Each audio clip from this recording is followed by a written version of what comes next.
Make sure I. All right, what up, y'all? It's your host, Aaron Daniels, man, on the show, X's and O's Sports Speak. I got one of my earlier guests on the show right here, a good friend of mine. He's like a brother, hometown guy. We grew up in the same community, played ball with each other, played ball against each other, even though I got him by a couple of years. Solid dude, man. One of my brothers from another mother. His name is Creed Flowers. What's up, Creed, man? What's up, A Dizzle? How you doing, man? Everything's everything, man. Just trying to move in a different direction real quick. Got another little project booming, so I appreciate you coming through and showing love with a brother. Oh yeah, no doubt. Yeah. And so just to let you folks know what this is all about, man. We both are basketball coaches here in the state of Oklahoma.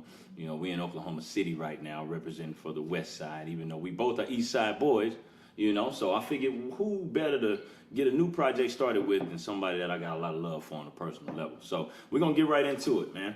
Creed, man, tell them where you're from, man. Where did everything start for you? Tulsa, Oklahoma, man. You know, born and raised my whole life. Been there.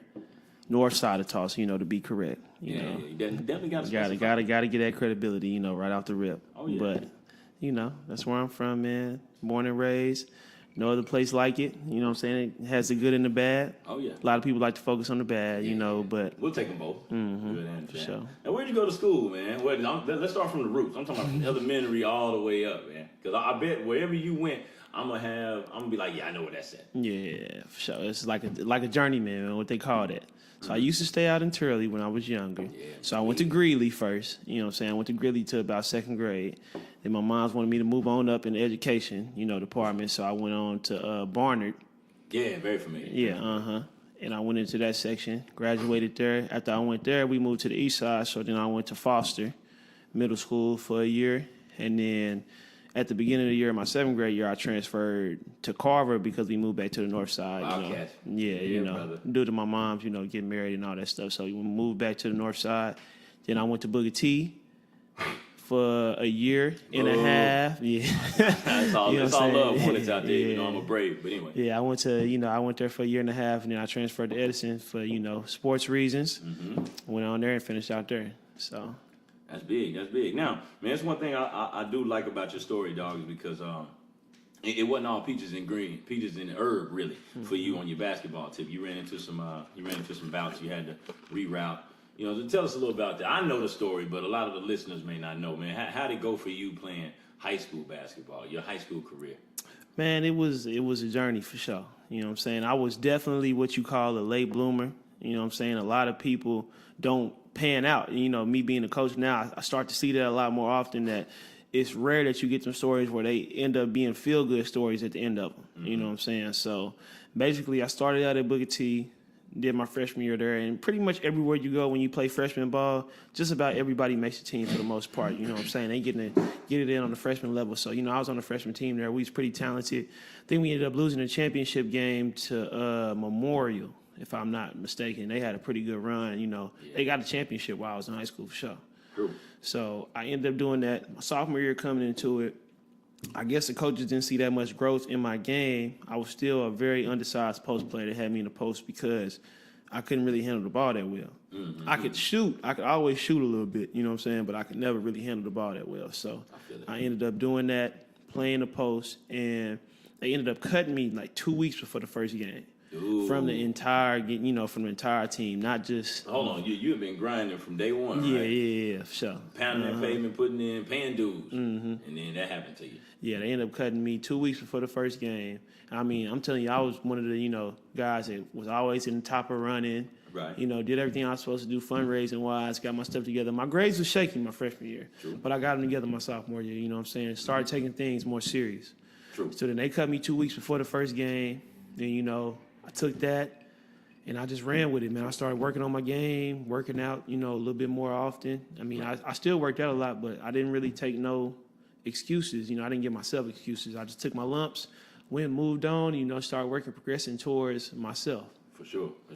Man, that's big that you say that, because I'm pretty sure every coach out there right now, whether it's a coach that's in this state or a coach is worldwide, man, at any level, I see so many of them, so many kids these days, if it doesn't pay off immediately, it's like they jump right off of it and they're ready to move on to something else. And it's difficult. In my little short years of experience of coaching, like, okay, we got to figure out how to make these jokers understand anything that's worth having is worth putting in a little work for. For sure. And it may not work out the first time around, but and I just think that a lot of them today, if they would have walked the route that you went, some of them probably would have quit basketball. They wouldn't have made it. I mean, I can tell you that straight up, man. A lot of people, my stuff, you know what I'm saying, is definitely.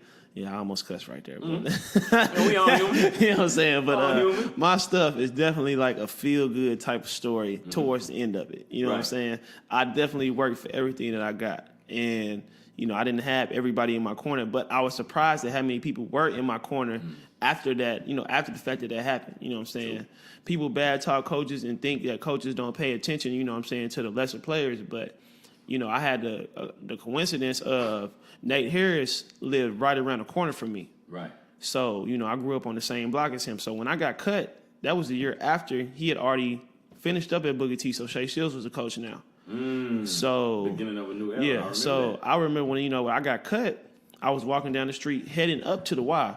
He saw me riding, you know, going up to the gym. He stopped picking me up and wanted to talk to me because, you know, he kind of felt for me, you know, about my situation and what happened. And, you know, he was kind of upset about it.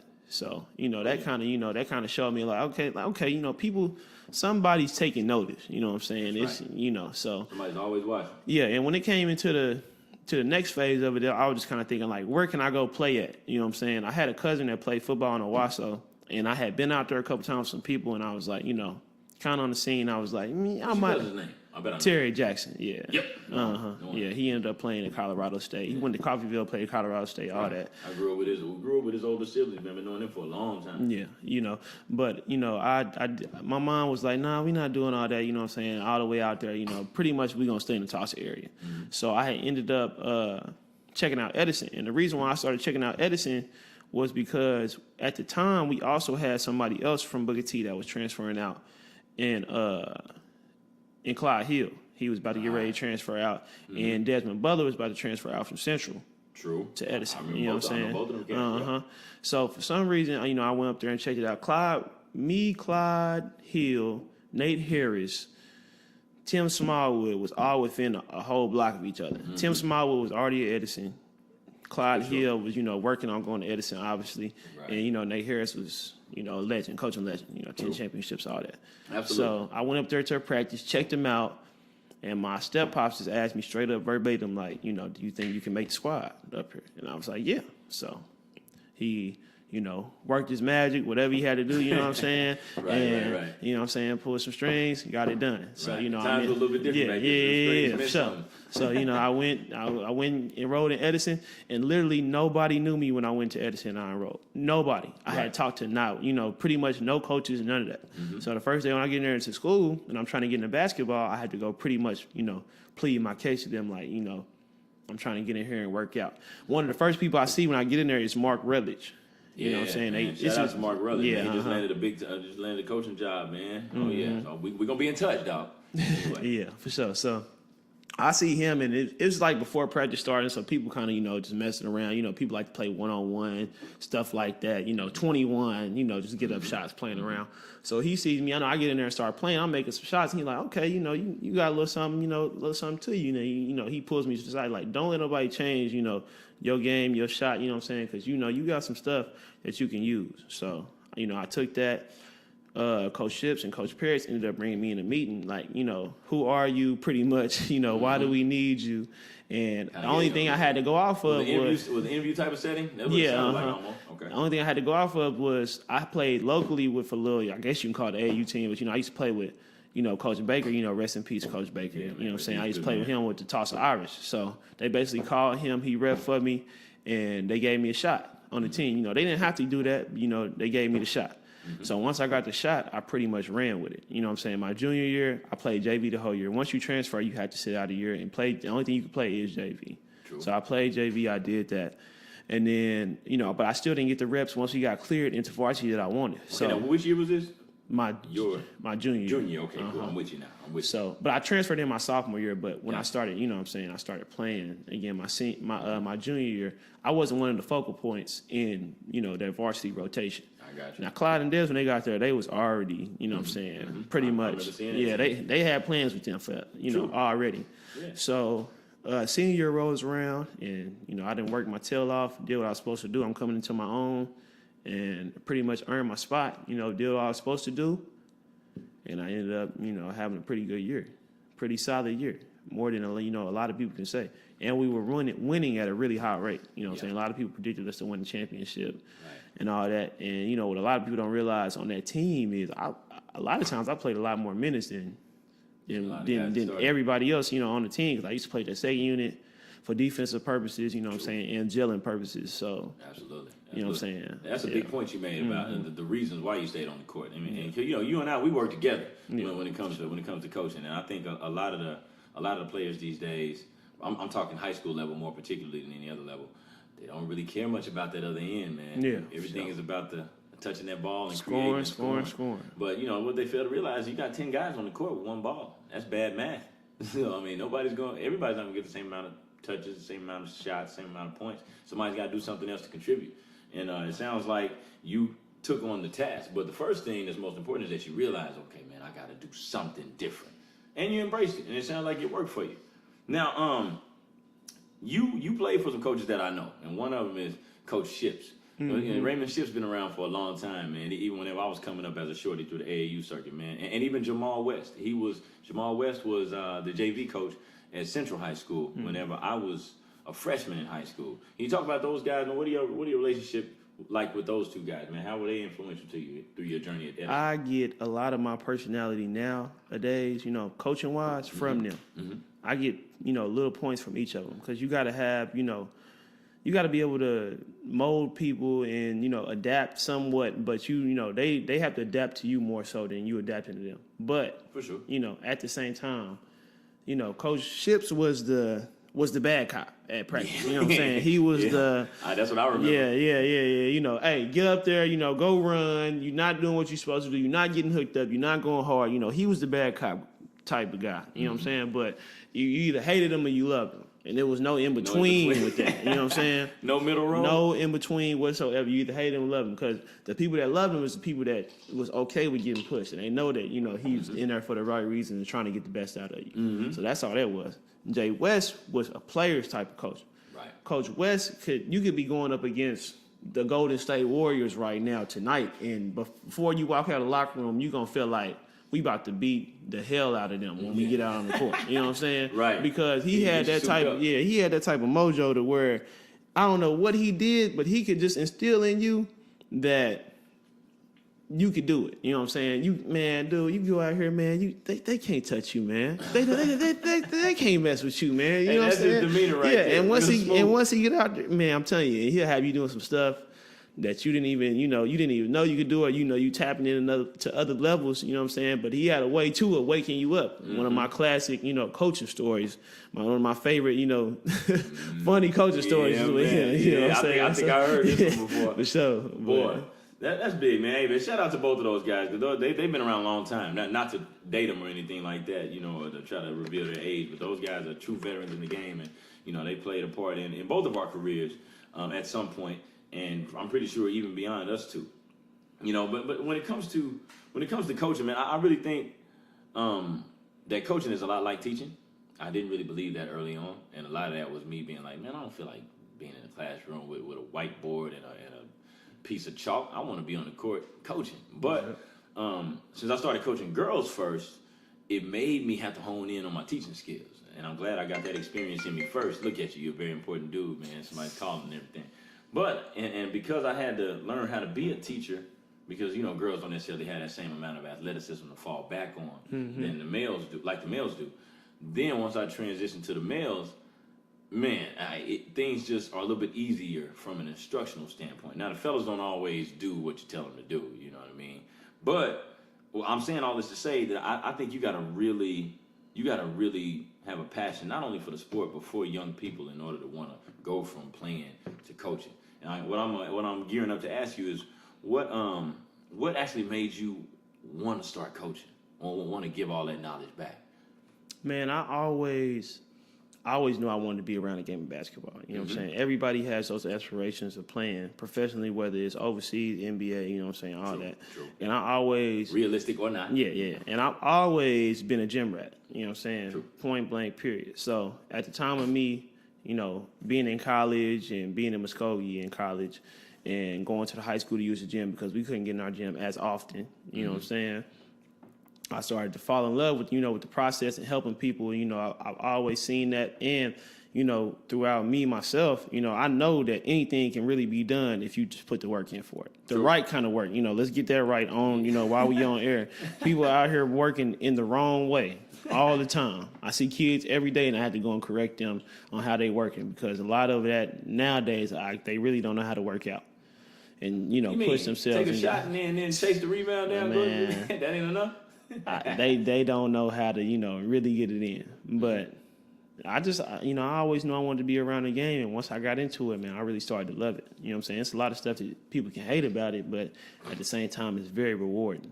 Yeah. You know what I'm saying? You in it, you're not in it for the money. No. You know what I'm saying? Unless, you're on the big time, D1 program or something like that. Yeah, man. Shoot. And to piggyback his point, folks out there listening, I'm not going to call anybody's names, but I have seen some people at work. All right, I've seen some people in action who are coaches that, in my opinion, shouldn't be coaches. And I say my opinion because everybody's reality is different and everybody's standards are different. But I think to Creed, to your point, man, if you're doing this for the money, it doesn't make sense because there's not a whole lot of money in it at this level. No. I mean, there's not. Well, what are you making? $30,000-$40,000 a year, something like that. Once a month? Yeah, come on, y'all. Let's not talk if you're a lay coach and you're not certified. Yeah, it's definitely not for that. You know what I'm saying? So no. I think the youngins deserve a little bit more than that.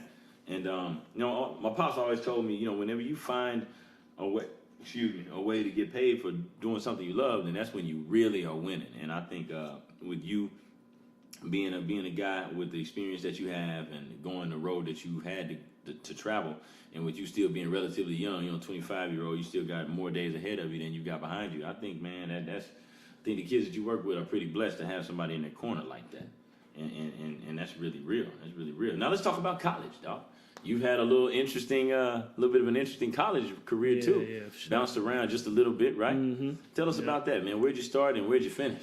Well, I started off in Fort Scott, Kansas. Yeah, for JUCO.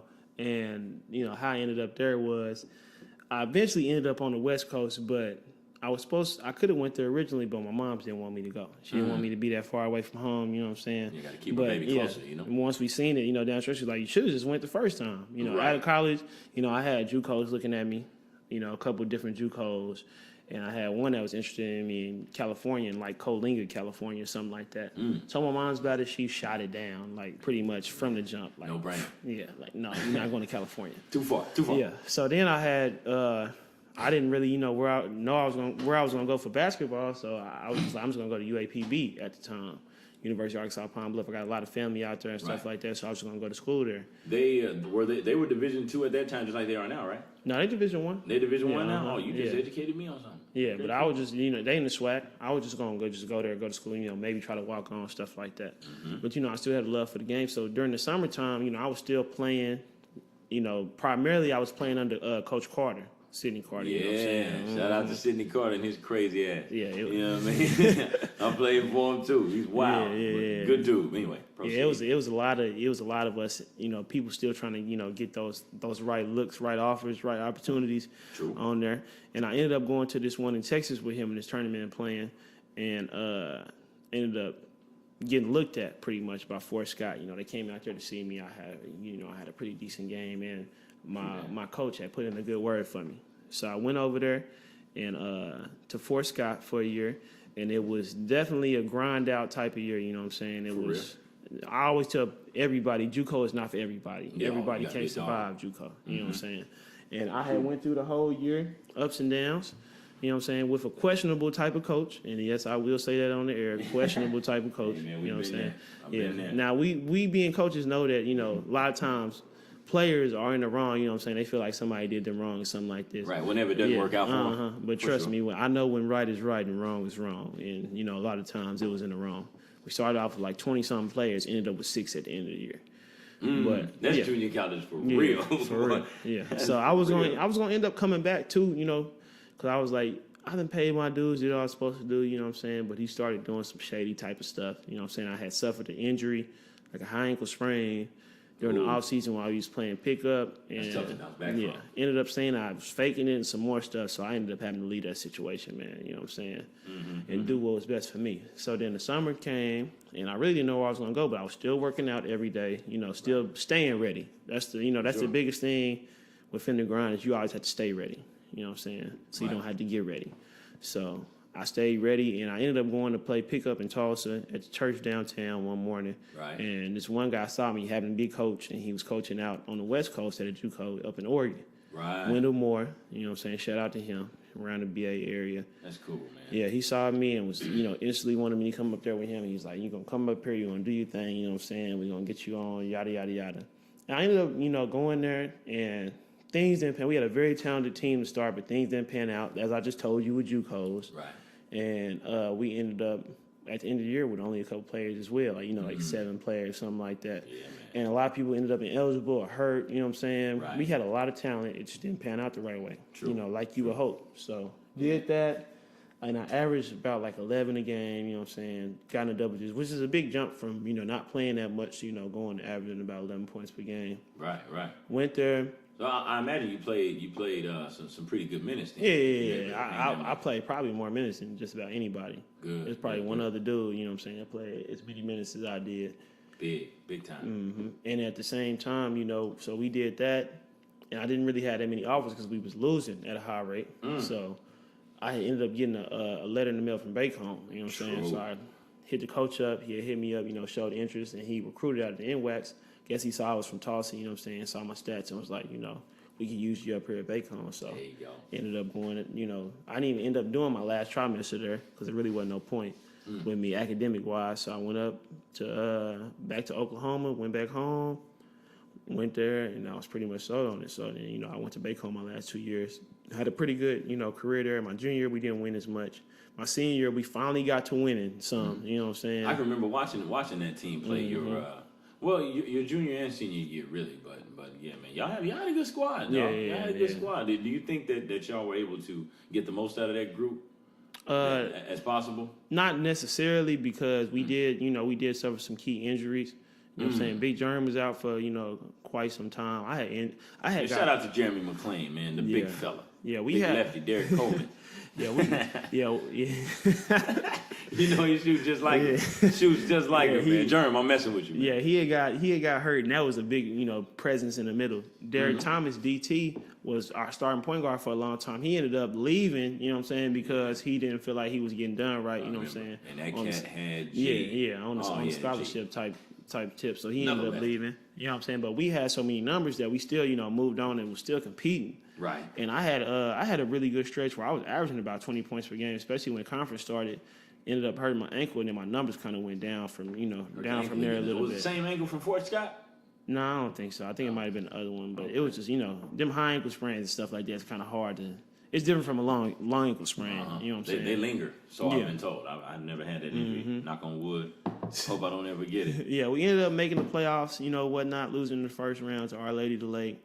And I ended up getting like second team, all conference, all that. So, yeah, I ended up having a pretty good college career at the end of it. That's good, man. And that's really good. And, most importantly, you got out of there with your paperwork, didn't you? Yeah. Got your degree, man. Now, here's one thing that and that people who know, the both of us know, that during your time at Bacon, I was coaching at Muskogee High School.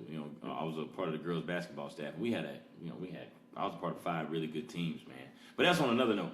But I actually was around to watch you finish your college athletic career, but also begin your coaching career. Talk to me a little bit about your Muskogee stint down there coaching basketball at Muskogee High School.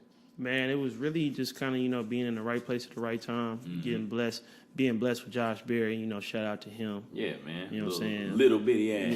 Yeah, that's my man, though. Yeah, from the get-go, he wanted me to come in there and help him out. He knew what type of person I was. He knew I was a gym rat. He knew, my love for the game. So he brought me in there up under his wing, and, we got going. And it was really a really good growing experience for me. You know what I'm saying? A lot of people, have a lot of negative things to say about Muskogee. It has its good and it has its bad. You know what I'm saying? As everywhere else. You know what I'm saying? So that's just the way it happens, man. So I ended up having a good stint there. By the time I was there, I learned a lot. Now, was it 2 or 3 years that you were coaching there? 2. 2. Yeah, I ended up coaching 2 years. I always think it was 3 for some reason. Okay, it was 2. Now his staff. Now, one thing I always joke with Barry about every time I see him, man, is that this dude has had he's had the most turnover on his staff from year to year than anybody that I know in this profession. And it just goes that way. But I always give him a bunch of crap about being somebody that's hard to work with. But man, he's a good dude, and he's one dude that I've noticed that will give an opportunity to anybody that he thinks has some promise. So who all did you get to coach with alongside of in those 2 years? Because I think the staff changed a little bit from your first year to your second year. Who all were you able to work alongside? Coach Warren, Robert Warren, was one of my really good friends. He started basically the same time I did, you know what I'm saying, with that staff. Coach Wilkerson was there. He had been there for a little while. Yeah, shout out to Sean Wilkerson. I got to coach with him too. And Cliff Deffenbaugh. Yeah, I got to coach with him, on the freshman level too. And probably the most influential is Coach Duncan, for sure. Yeah, shout out to Brent Duncan, man. Definitely a vet. Shout out to the fam, too. Definitely a vet in the game. He had the biggest impact on me. You know what I'm saying? Me and him clicked from day one, and we always been super tight. Good basketball mind, too, man. Good basketball mind, too. Hey, man, I'll tell you this. Watching him coach his son, how was that, though? And I'm gonna ask you. I ask you because I've seen this from experience, and I've also been told by some experienced vets that have been around the block a few times. It's like either when you're a parent and you're coaching your own, you're either too hard on them or you're not hard enough on them. How much truth is in that, man? Oh, it's very true. You know what I'm saying? And probably the biggest is too hard on them. You know what I'm saying? Right. You expect a lot more out of them than you do out of anybody else. From what I've seen from the coaches coaching their sons, nephews, distant cousins, anything that's tied into them and their name, you know what I'm saying? They're expecting you to produce at a high rate. Right. So, when you don't do so or you cutting corners, or, you're not doing what you're supposed to do, it's like on a whole nother level than from anybody else. You know what I'm saying? Which is good, because it shows you that, okay, I don't have any favorites. You know what I'm saying? I'm not picking favorites. I'm not picking sides, Everybody I'm trying to push everybody, But at the same time, the coach has to be worried about themselves and in discretion themselves. Like, I want everybody to know that he earned this. Because, a lot of people get the stigma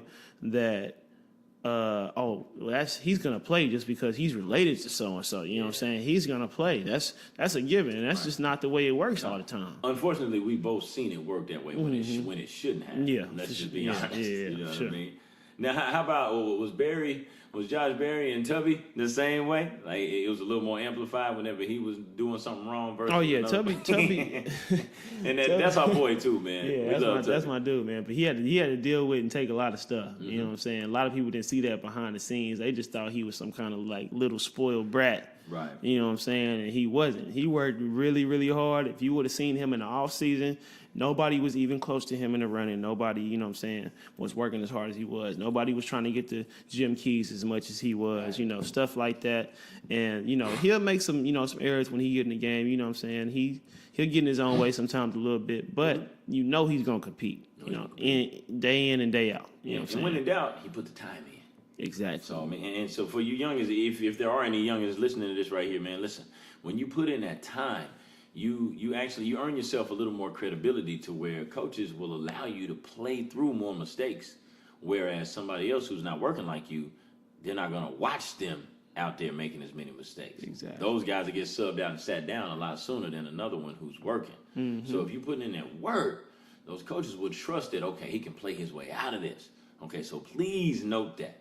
Now, listen, I'm glad that you were talking about, kids having it kind of rough with whoever their parent is, whoever their guardian is, because, you and I, we talked a lot on different levels, and you told me a lot about the influence of your stepfather when you were a kid, man, bringing you up, showing you how things are supposed to be, and kind of making you tough. Walk us through that, man. What are some of the? I know some of these antics, man. But what were some of the mind games you used to play with you to kind of toughen you up? He did a lot of different stuff to me that I didn't really understand.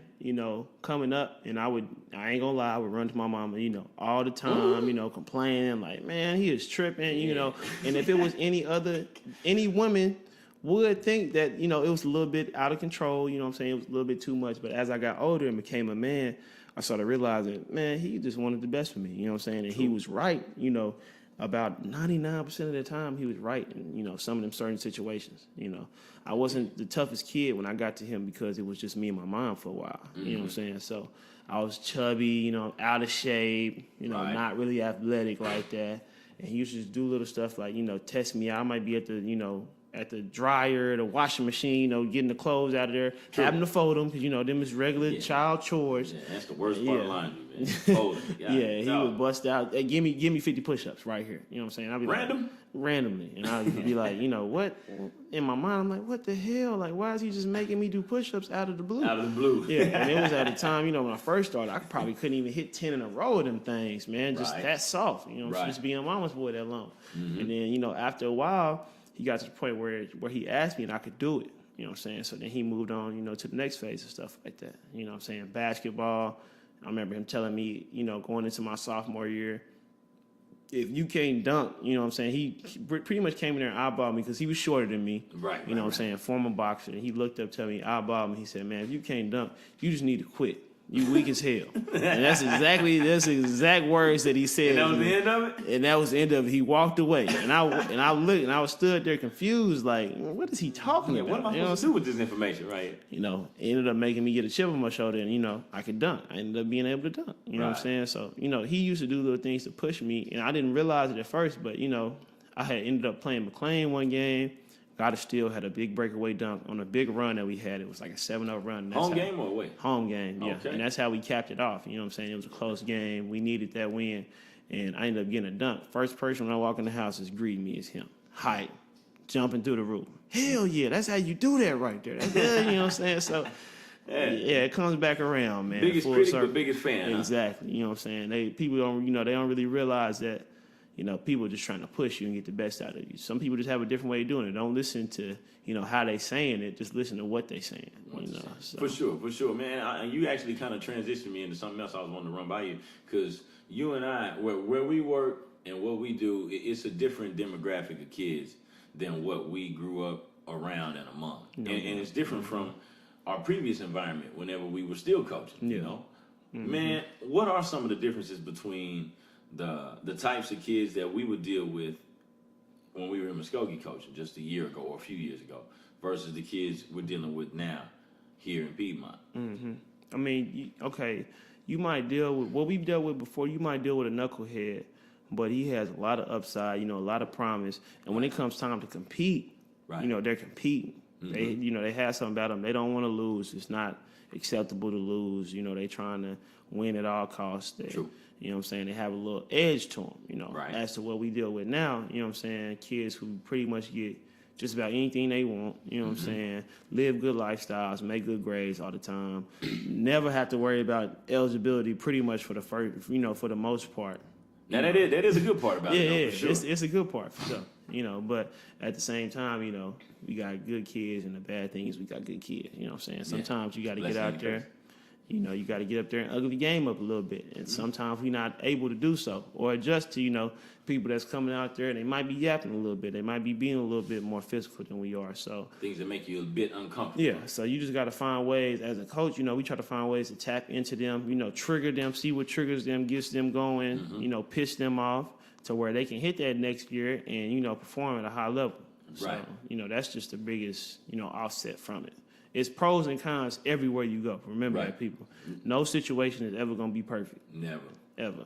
And I think when you're a competitor, challenges kind of excite you a little bit. Yeah. Because I can remember, when I first got out here a year ago, it didn't take me long to figure out that, okay, these youngins are wired a little bit differently than what I'm used to. And it doesn't make them any better or any worse. It just means that me as the leader, okay, I'm going to have to figure out a different way.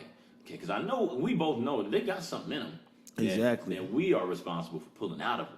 You know what I mean? They've got to meet us halfway. But I kind of like that. I kind of like that challenge right there. Okay, how can I get to this kid who's not necessarily tough as boot leather, as they say? He may not be driven by our normal approach. We just have to switch it up. And that's really a shout out to Coach Hughes. You know what I'm saying? Because he pointed at Hughes, dude. He pointed at us to us. At a real early stint. Most places you go, kids have D1 aspirations. That's everywhere at every level. True. You know what I'm saying? But the difference in, telling them you're not working and you're not putting in the work to get D1 is a real difference from where we at now to where we were before. You know what I'm saying? Yeah. Now, regardless of if they playing sports or not, where we at, they're going to go to college. You know what I'm saying? Point blank, period. Which is a good thing. Don't get me wrong. It's a really good thing. But that's not going to make them be like, okay, I need to work harder. Because they know that they're still going to go to school. You know what I'm saying? Whether they're an athlete or not. Exactly. Vice versa from where we, where we came from, coaching up and the people that we know from the area that we were at, you tell them that they might work a little bit harder. They might take it as a threat. That's not really much of a threat where we at now. Mm-hmm. I mean, and you dadgum right about that. We do have a few who I guess that analogy is still relevant to, but for the most part, it's not. Yeah. And we've both been in the dressing room sometimes, whether it's before a game or at halftime or after a game or anytime we decide to have a moment with our fellas, and we also let them know, people, that hey, you all are blessed to be in the position that you're in, and don't feel ashamed about it, because I'm pretty sure anybody that's in the struggle, if they had a choice, they would choose not to be in the struggle, so don't let anybody make you feel guilty for the lives that you've lived. You know what I mean? Now, I want to transition into something else a little bit. As a kid, man, because you got some pretty funny stories, man. when you tell me a lot about your mom and how she was on you and your brother when y'all were growing up, man. How was childhood with your mom and your younger brother? Growing up in the town, that's what we call Tulsa, Oklahoma. Yeah. Growing up in the town on the north side, living with mom. You're the oldest of two, right? Yeah. Man, how was childhood, brother? What were some of those memories you got on your brain? First and foremost, the good, the bad, and the ugly. It was fun. You know what I'm saying? Absolutely. But, and you say me and my brother, but a lot of times it was me, my brother, and my cousins, you know what I'm saying, which was, two other boy cousins for the most part. I had three other ones that I was real tight with. Okay. And one was a girl, but all the boys were together, Always. Brandon, Terry, the one I told you about earlier. So we were always into some trouble. Mm-hmm. And you look back at it now, and you like, we used to do some really stupid stuff, you know what I'm saying? Just stuff, get in trouble, whatnot. And, that's just the way it is. You're young, you do dumb stuff, you know what I'm saying? And my mom kind of is like the warrior, you know what I'm saying? So everything is really amplified with her, which I appreciate now. You know what I'm saying? Back then I did. She was crazy. Yeah, I'm like, dude, man, you just tripping, man, all the time. Like, why are you tripping? But yeah, she was, definitely in my corner, you know what I'm saying? Definitely for me. And she just wanted to see the best out of me, For sure. And seeing the best from me, so. And here's one thing I always throw at my students when I'm in class, or even our players. I say, man, do you have chores at home? What are you responsible for? What are some of the chores you had? Some of your responsibilities that you had when you were a kid? I had to know the trash day. I had to take the trash out. The trash can never be full. I had to fold all the laundry that was in the dryer. I had to push the stuff in the washer, whether it was yours or not, whether it was mine or not, it had to be done the right way, and it had to be folded a certain way. Mm-hmm. Dishes had to be done and dried. It wasn't no drying rack back then. You had to wash them and then you had to wipe them off at the same time and put them up. There was no dishes being left out there, unless we use a dishwasher. That's a different type of subject right there. I had to cut the grass, all the little things like that. You know what I'm saying? And I had really more responsibility. My mom's gave me a lot of responsibility, but my step-pops really came in and made me have a lot more responsibility too. And he showed me the importance of that and, getting stuff done the right way, doing it the right way, and being used to doing stuff and working and hustling. He really got me in, hustling. And folks, whenever he says hustling, he means it in the legal way. In the most legal way, yes, cutting yards, running clocks, stuff like that. Right. Always having something where you could have some money. That was his biggest thing. Like, you know what I'm saying? You need to have your own money. You need to be able to do what you want to do at all times, So he instilled that in me at a real, as soon as I got with him, that's what he really instilled in me. Yeah. So to me, that sounds like an environment of accountability. Yeah, you learned that pretty early. Good deal, man. That's huge. Now, what would you say, based on your experiences, man? Because everybody, I'm pretty sure, would slice it at least a little bit differently. But kids during your era when you were growing up versus kids now at the same age, if you can name a few differences that you've seen. Well, I really think, and I was talking to somebody about this the other day, it's not necessarily an era thing because I feel like at every era you have every type of kid, you know what I'm saying? And it's kind of different. People don't think of it like that, but let's say if you were in a really different era than I was, you would think, man, these cats now, these younger cats, they just lazy, man. They don't do nothing. But I guarantee you can name off at least 5 people that's in your era that do the same type of stuff that the young ones are doing. You know what I'm saying? So you have all those different type of characters that do that type of stuff. You have the people that are self-motivated, you know what I'm saying, that can do their own stuff, that are successful. They ended up being successful in life because they do everything the right way. You know, you got some people that are spoon-fed and they make excuses for themselves and all that, and they're just not as successful. You know what I'm saying? When they have to branch out and get on their own, it's hard for them, man. They just can't really adjust. You know what I'm saying? And that just had to. Yeah, that goes for college. That goes for everything. You know what I'm saying? The parents have always been there. They're always looking out, which is definitely not a knock to those parents that's looking out for them. You know what I'm saying? But you have to have accountability. That's the only way. You know what I'm saying? You get used to doing stuff, get used to working, and not have that cushion to run back on, because they know if they can run back on you know what I'm saying? Oh, yeah, I quit. You know what I'm saying? And that's the biggest thing with kids nowadays, man. They'll quit. When it gets tough. They'll quit, man. Yes, in a heartbeat. And it's just like, you know, no adversity, no pushing through, you know, none of that. And then obviously, I hope y'all heard his first point. He, you know, definitely said that this is not every kid we're talking about, but we have seen some of them where things get a little bit tough and they pull out of it. And what's probably the most disappointing part of it is that they're allowed to pull out of it. Exactly. And that falls back on who's in charge, which, you know, most times is either mom or dad, or if not both of them. But I'll throw this at you, because it sounds like you learned a lot, man, in a short time. Because you're just 25, and I'm gonna throw the age thing at you. How much do you think age factors into experience, whether it be in sports or life in general? I think it's just really, I don't think it's age. I think it's what God has placed you in and what you have to go through. You know what I'm saying? You have different people, different type of, you know, we talk about different demographics and what people have to go through. It's certain people right now to where they get everything they want. Parents are taking care of everything. They're holding down the fort. And then you got another type of kid somewhere that's having to, you know, not only do the sport that we ask them to do, but have to help the parents put food on the table, you know, pay rent, do what they got to do. Have to grow up you know fast. what I'm saying? Yeah. And that's just the world we live in, man. That's just the way it goes. So some people have to grow up a little bit faster than others. And I hate hearing when people talk to me, you know, older people, and they're like, well, you don't know, you know what I'm saying? You don't know this because, you know, you're young, and, you know, you don't know anybody's background, what they've been through,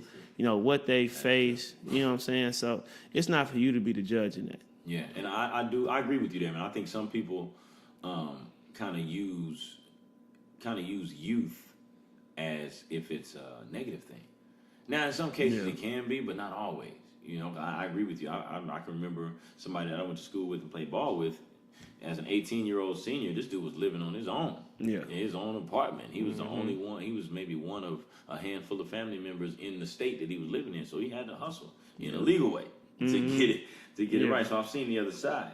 But when did you know? Was there a moment that you can think back to and be like, dang, I'm grown now, where you felt it, like where you are officially an adult and you knew it right then in that moment? Do you have one of those experiences you can think back to? Man, pretty much when I got to college, you know what I'm saying? We talking 18, 19, huh? Yeah, I had, don't get me wrong, I had support, you know, pretty much the whole way through, you know, people looking out for me. But, you know, that was when I got to the point to where I feel like I could start making my own decisions somewhat, you know what I'm saying? But for the most part, when I was in high school, you know, it was what my mom said, and that was it. You know what I'm saying? That's what we was rolling with. No questions. Yeah, and that's just what I came from. Yeah. You know what I'm saying? A lot of these kids ask why today. Exactly. And when a lot of people say, I hear a lot of moms say, I can't really control him, you know what I'm saying? And he's a smart aleck and stuff like that. I'm like, well, you know, I don't know where you come from. But, you know, I had, well, my mom's, you know what I'm saying, I knew what was up. Let's just put it like that. And she could definitely hold her own.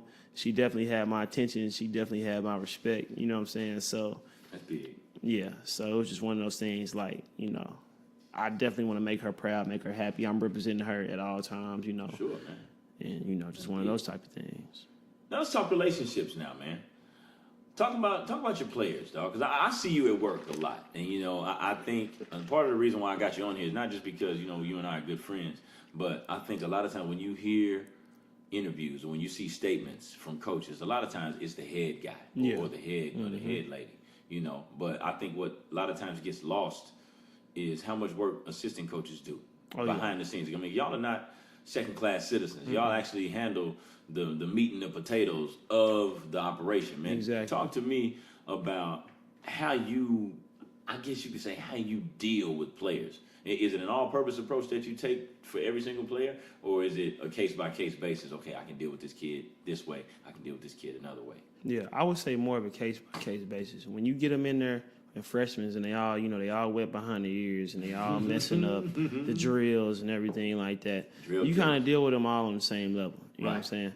But then, once you transition out of that, you start to know who your workers are, who the lazy ones are, who the talented but lazy ones are. You know what I'm saying? Doesn't take long to figure out, does it? You know what I'm saying? And the thing with this is, first and foremost, it's a business. You know what I'm saying? You got love for the kids. You know which ones that you want. Everybody has people that they want them to play, but it doesn't always work out like that, man. Everybody can't play. At the end of the day, you have to, show results. You have to show improvement. You have to contribute in some sort of way. So give the coach something that they can believe in. And the biggest thing I always tell people is find one thing that you do really well, and make sure that it is your top skill. You do that at a really high rate, and then tap into those other things. Still work on the other things, but tap into those other things and bring them along as well. You know what I'm saying? What can you bring to the table that a coach has to use right now? Yeah. I need you to do this right here and right now. Yeah. And it's not always scoring. Everybody thinks it's always scoring. It could be rebounding. It could be assists. It could be defense. It could be taking charges. You know what I'm saying? Oh, man, I love that. Yeah, I've seen people that just take charges, and they just find a way to get a couple minutes every game because they take charges. And we need minutes. And we need a spark. You know what I'm saying? So it's a different way you coach people up. And in my time being it, and I'll tell you this straight up and down, I'm coaching to win. So, regardless. What do you mean, Coach? You mean it's not everybody gets a medal? It's not participation award? Are you kidding me? I'm coaching to win. And don't get me wrong, if I got a guy right here and he's working his tail off, he's working in and out, and I got a guy right here and he's kind of, half doing it, he's barely making the requirements, but he's producing more than the other guy, and I'm getting better results. I got to play the other guy. You know what I'm saying?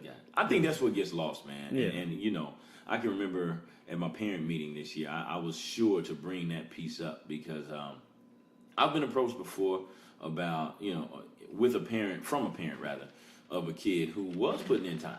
And this is before I got to Piedmont. Like, man, my kid is showing up. They're doing this, that, and the third. And it's not been mandatory.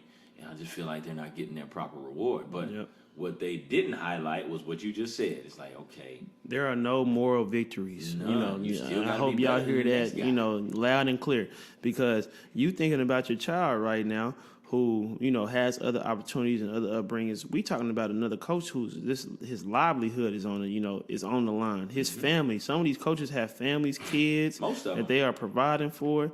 And, the only thing the board wants to hear, the school system wants to hear is wins. Right. And, consistency and building. So, it's no different from any job. They're going to pick the best person for that job.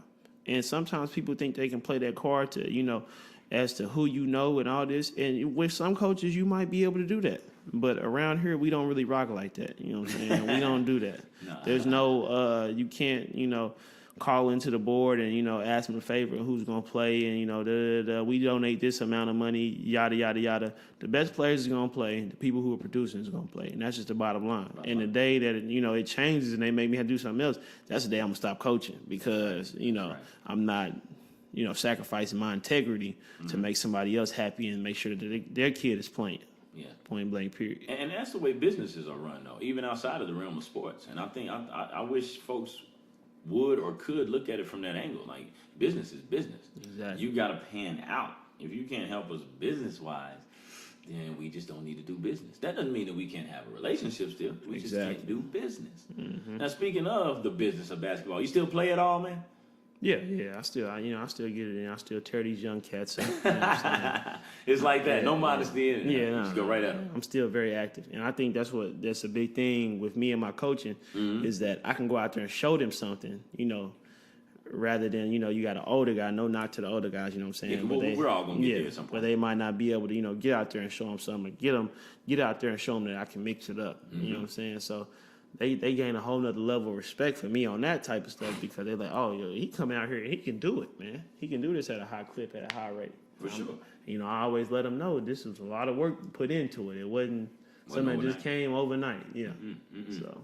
Oh yeah, I like that right there, man. And that's big because at some point they all stop doing what you say and they start doing what you do. And listen, I've seen teenagers like they can't really necessarily hide their body language. You know, if they look at you and they're not feeling you or they're not believing in what you say or whatever, you can see it all on them. Yeah. But whenever you get out there and mix, I can remember when you first came out here to Piedmont and a couple of my top guys, excuse me, they came to me and said, man, who is this? And they had that tone as if like this. I just brought some buster up in here. They couldn't hold his own. And then as soon as we checked ball, it was a lot of respect. Yeah, it was a rap. For sure. All right, to put it blunt, you know. But now listen, on another note, because since we're talking about, we've been all over the place. So folks, hopefully y'all been following.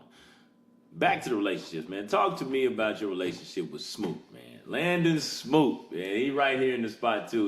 We don't say we say his name, but we just gonna let him do his thing. He don't want to get on the mic. That's my dog, man. It ain't my sidekick. You know what I'm saying? People try to clown him all the time, act like it's my sidekick, man. That's my brother. So it's no Batman and Robin.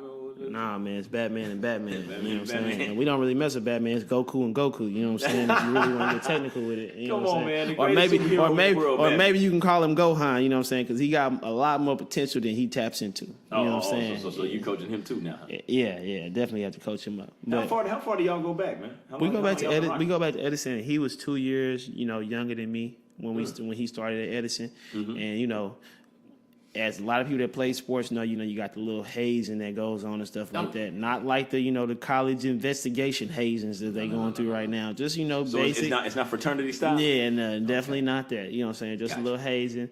And I was always a dude, and I'm still to this day. I know so many people. I'm cool with so many people that if you really don't like me, you just hate. You know what I'm saying? Yeah. For the most part, if you don't like me, you gotta just work hate. hard not to like you. Yeah, because I pretty much get along with just about anybody. And I was one of them ones when he came in and he was young, you know what I'm saying? Took him under my wing, you know what I'm saying? We was always cool. I always showed him love. I did a little hazing, but it was never, over the top. You know what I'm saying? It was always good. And, I saw the potential from him from the jump. He stayed on the north side with me, and I saw him at the Wild Lot, which was my stomping grounds. True. And, we ended up getting close in college. Yeah. He came, when I was going out to Bacon, which I told you guys earlier, he didn't know where he was going to go. I think he was going to end up going to like TCC or something. He was right out of high school at that point. Yeah, right? He didn't know where he was going to go. I was like, man, dude, you need to be hooping. So, I hit up my coach, had him come out there. I was like, man, he coming to Bacon. And he's Indian, you know what I'm saying? If you know anything about Bacon, it's an Indian college. That's right. You can thrive up there if you're Indian. And they break a little bread. Yeah, for sure. They break bread. I just learned that because honestly, I've known Smoot for some years now too, but I didn't know that he had some Indian in him. People just think he's light skinned. He is definitely Indian too. You know what I'm saying? Pretty dude. You know what I'm saying? So we got up there, and that's when we just got, we got super tight after that. You know what I'm saying? Pretty much mano y mano. Real brothers. That's good. What I'm saying? So. And I can appreciate that, man, because one thing I can remember being toward the end of my high school years, and my high school coach Scott, Terry Scott, he used to always say to us, he used to say, man, make sure y'all spend as much time with each other as you can, and take pictures and all that stuff. And it sounded kind of corny at that time, but he would always follow it up by letting us know where he was coming from. And where he was coming from was a space that, hey, you can count the days pretty much on one hand that all of you and your guys, guys, are going to be under the same roof at the same time for the rest of your days. And I know that may sound like kind of final or kind of sad, but it's really not. It's life. No, it really is. And to touch back on some points that, we hit earlier, I talk to Smoot about stuff like this all the time. If you want to get technical, we had a really talented team at Edison, and you can count on one hand how many guys played all 4 years of college basketball once we went. And I'm not just saying at a specific level, you know what I'm saying? I'm just saying in general. Right, you know what I'm saying? Next level, period. Exactly. So,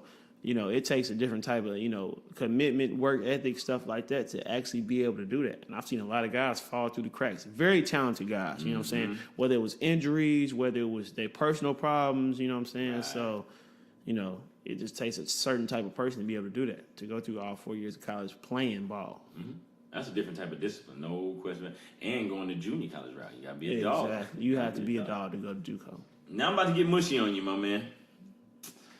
Talk to me about, your relationship, your love life, G. You are engaged, aren't you, my brother? I am engaged. Yeah. Well, first of all, congratulations, even though you've heard that 1,000 times. Yeah. You know, and I was actually there for the proposal, you know what I mean? Yeah. Let me let y'all know how it went down. You know, my man had just graduated from college hours before that. This was all in the same day. You know, he graduated, Smoot graduated, Yeah. Tori graduated, and Tori is Creed's fiance, you know, and then he dropped to one knee and gave the good old proposal at the, what was the event? I don't want to call it no after party. Well, I just had like a little reception for, reception to like graduation. congratulating me for graduating. Gotcha. But, you know, within the works for months, I had been planning on proposing her. You know, I had told AD about this. I had told, told me. you know what I'm saying, a lot of my closest friends about this. And she somehow was out of the loop, you know, through the whole thing. 'Cause, you I know, guess we represented and kept it secret. Man. You know what I mean? for sure. And you know, I think that's pretty dope, man. I think that's pretty dope. And I'm gonna tell you, I'm gonna speak from one perspective real quick. I'm gonna tie it back into the business because I can remember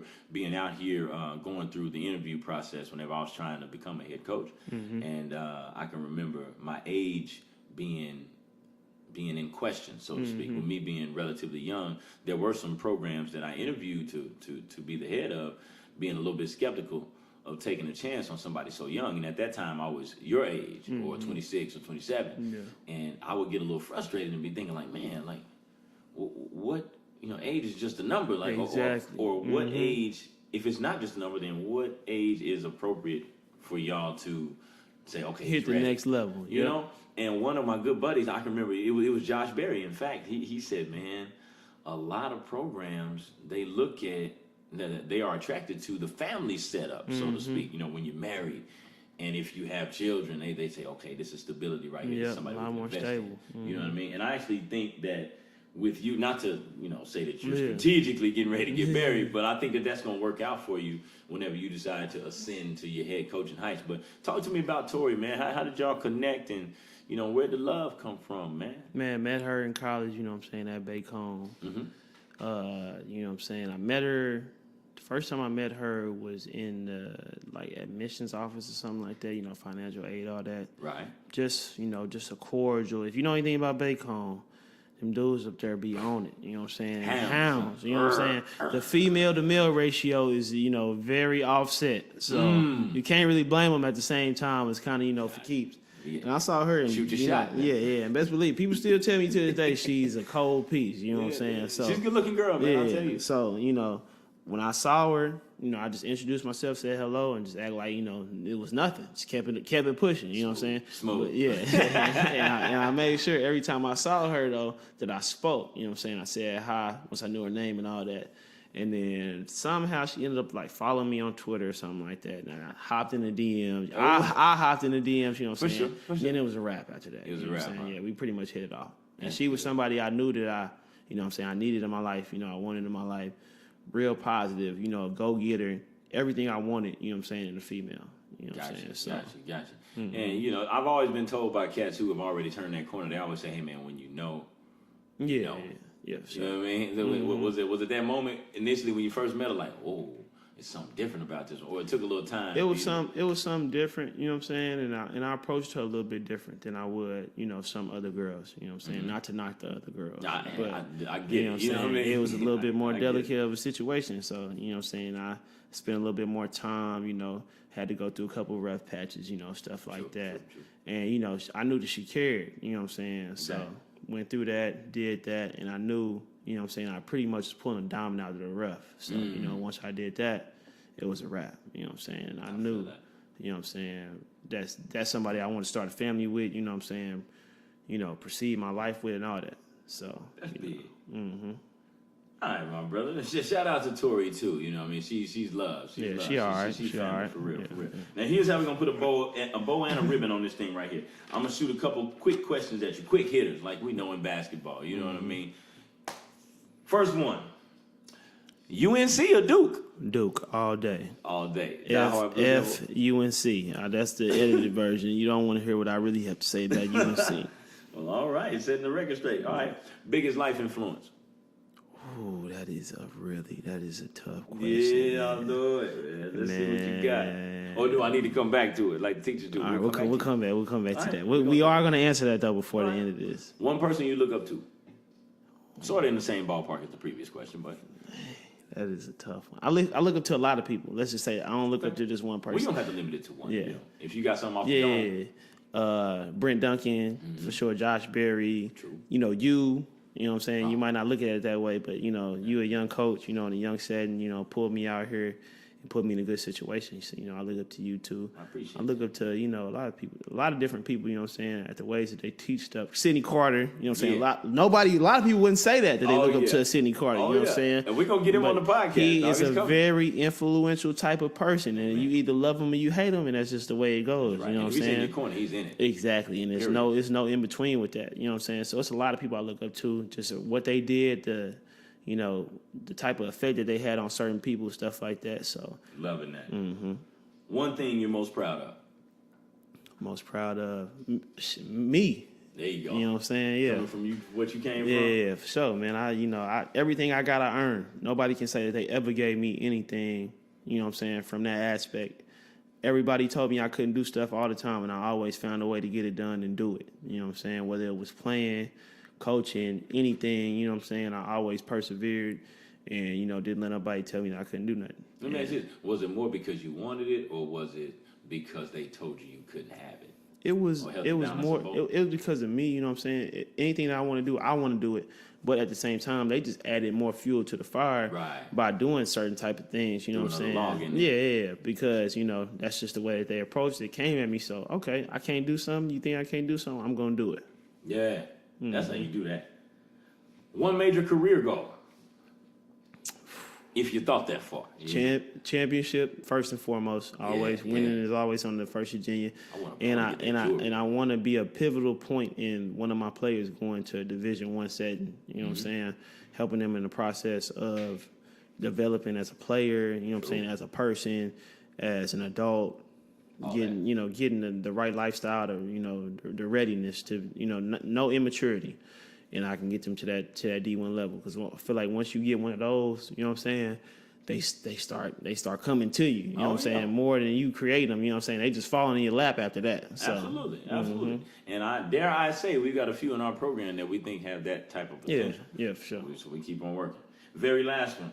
If you could change one thing that you've gone through in your life, something that just eats you up whenever you think about it, what would it be?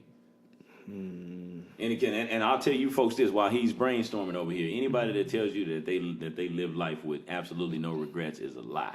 We all got something that we wish we could undo or redo. You know what I mean? And myself is included. You know what I mean? Now, in most cases, I don't want to trade experiences, but I got some. So what you got? If you got one, you can undo. I wish I would have went into the school setting and thought student athlete more than just athlete.